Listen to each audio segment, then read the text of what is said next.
Welcome to NightLamp's reading of Mastery of Fate. Copyright 1907. Written by Christian D. Larson. Part 2.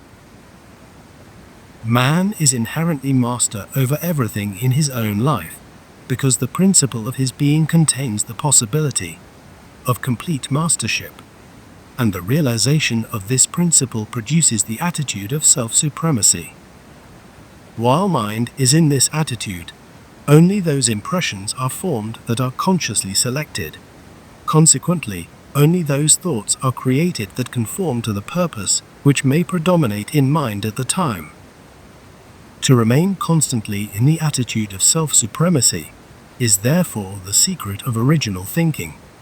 And since the mastery of fate comes directly from original thinking, everything that interferes with the attitude of self-supremacy must be eliminated completely. The most serious obstacle to this attitude is the belief that man is, for the greater part, the product of his environment, and that man cannot change to any extent until a change is first produced in his environment. The result of this belief is the attitude of self-submission, and the more deeply this belief is felt, the more completely does man submit himself to the influence of his surroundings. While mind is in this attitude, it has only a partial control over the process of thinking. It accepts willingly every impression that may enter through the senses, and permits the creation of thought in the likeness of those impressions without the slightest discrimination.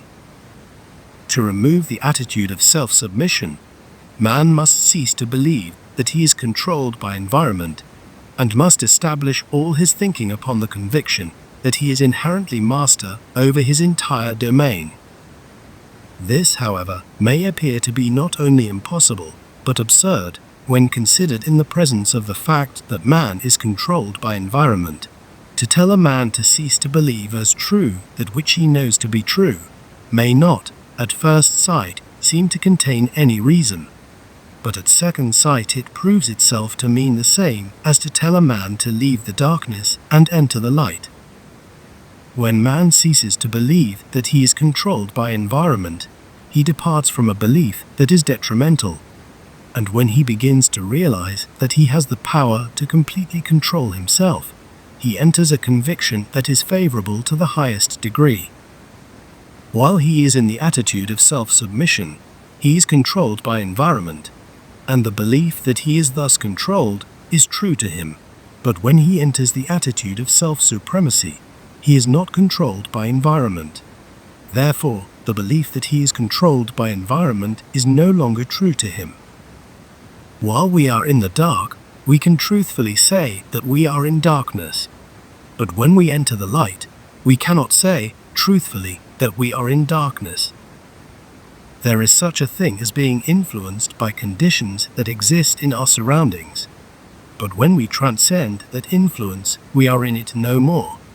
Therefore, to say that we are in it when we are out of it is to contradict ourselves. And we equally contradict ourselves when we state that we are controlled by environment after we are convinced that we are inherently masters of everything in the personal life. What is not true to us now, we should not admit now, even though it had been true to us for all previous time. To state that you are controlled by environment, and to permit that belief to possess your mind, is to submit yourself almost completely to the control of environment. To recognize the principle of your being, and to realize that within that principle the power of complete supremacy does exist, to establish yourself absolutely upon that principle, and to state that you are not controlled by environment, is to depart from the control of environment. While you are conscious of the principle of self-supremacy, you are unconscious of the influence of environment. Therefore, to speak the truth, you must declare that you are complete master in your own domain. When you know that the possibility of self-supremacy is within you, you cannot state truthfully that it is not there. And to state, in the presence of your knowledge of self-supremacy, that you are controlled by environment, is the same as to state that there is no self-supremacy. The very moment that you admit the possibility of self-supremacy, the control of environment is no longer a real fact to you, because in the state of self-supremacy, it is not possible for the control of environment to exist. When man discovers the state of self-supremacy, he can no longer believe in the control of environment as a principle, and is therefore compelled to declare that the control of environment is no longer true to him, and as he is permitted to speak only for himself, and judge only his own life, he must refuse absolutely to believe in the control of environment under any condition whatever. To believe that others are controlled by environment is to judge where he has no authority, and also to place himself once again in the belief that environment controls man. To place himself in that belief is to enter the attitude of self-submission, and submit himself to the influence of everything that enters his sphere of existence. It is therefore evident that the principal reason why those who know of self-supremacy do not master fate is because they are not true to their own convictions.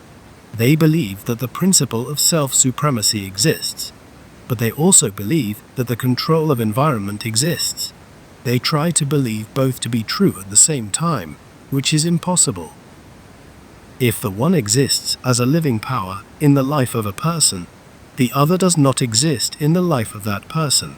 It would be just as reasonable to believe that light and darkness could exist in the same place at the same time.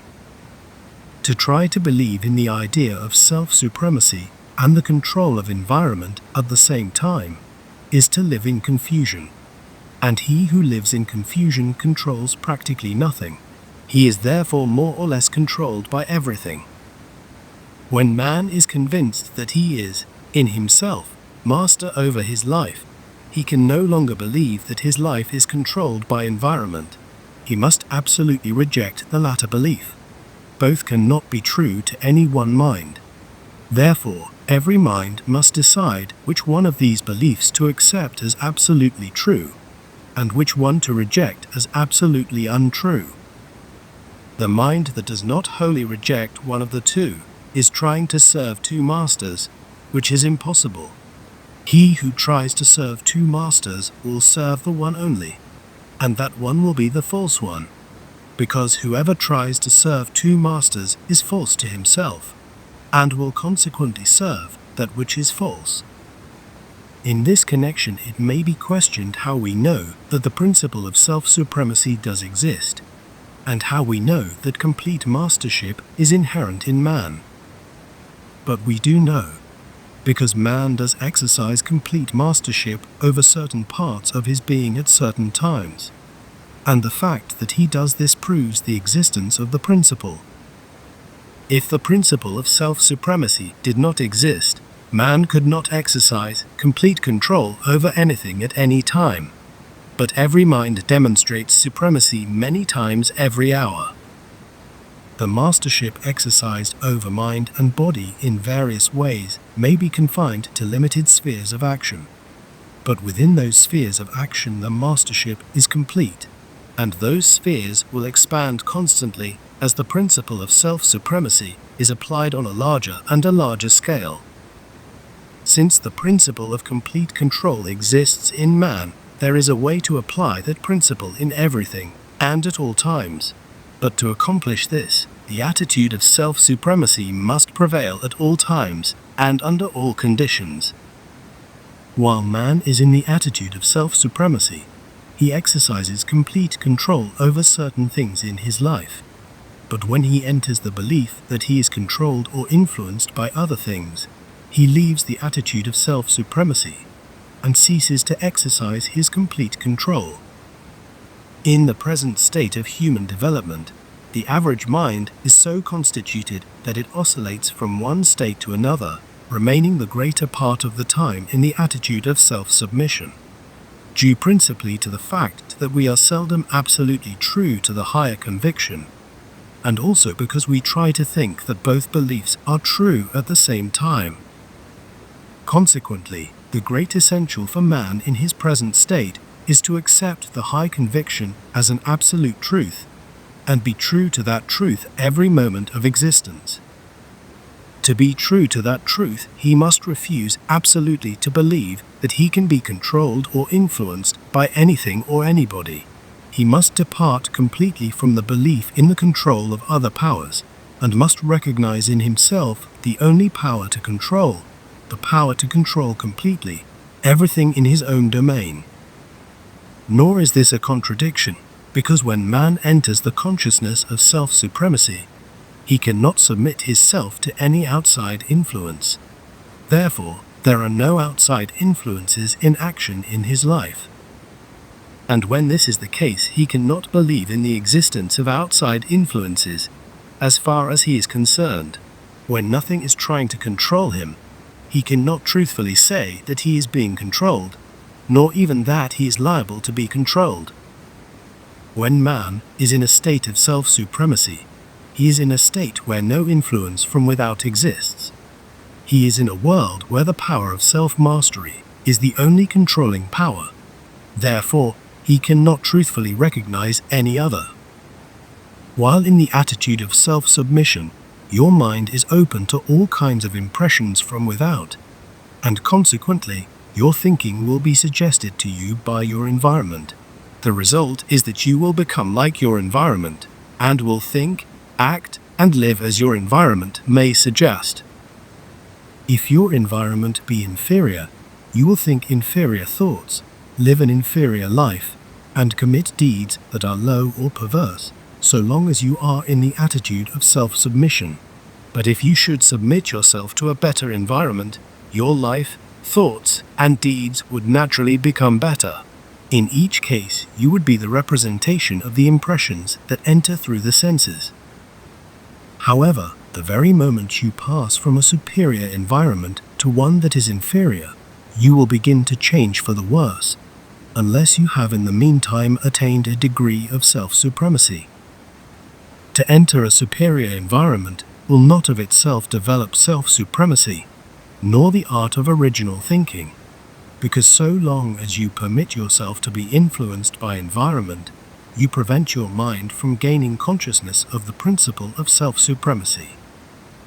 A change of environment, therefore, will not give man the power to master his fate. This power comes only through a change of thought. While in the attitude of self-supremacy, your mind is not open to impressions from any source, but you can place your mind, at will, in the responsive attitude, so that it may receive impressions from any source that you may select. By proper selection, consciousness can, in this way, be trained to express itself only through those mental channels that reach the superior side of things, and thereby come in contact with the unlimited possibilities of things.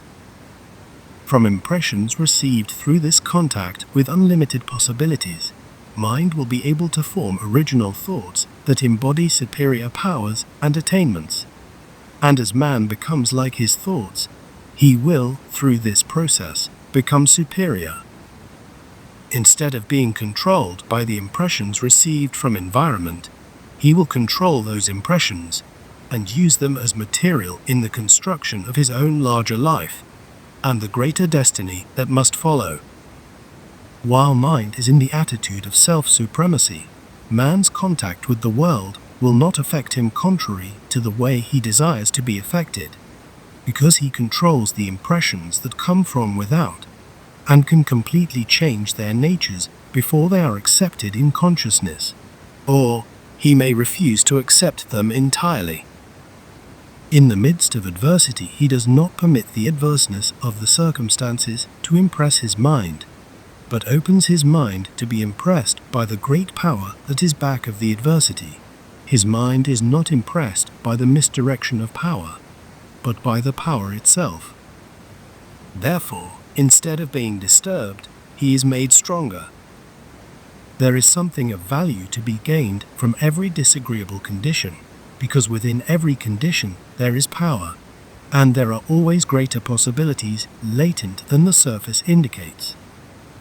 Through original thinking, these greater possibilities are discerned, and when mind is in the attitude of self-supremacy, it may choose to be impressed by the greater possibilities only, thus providing more material for the reconstruction of man. and his destiny on a larger and superior scale. It is therefore evident that self-supremacy is indispensable, and it is attained by placing all life, all thought, and all action upon the principle that man is inherently master over everything in his life, and by refusing absolutely to believe that we can be controlled by environment under any condition whatever. This concludes Mastery of Fate, Part 2.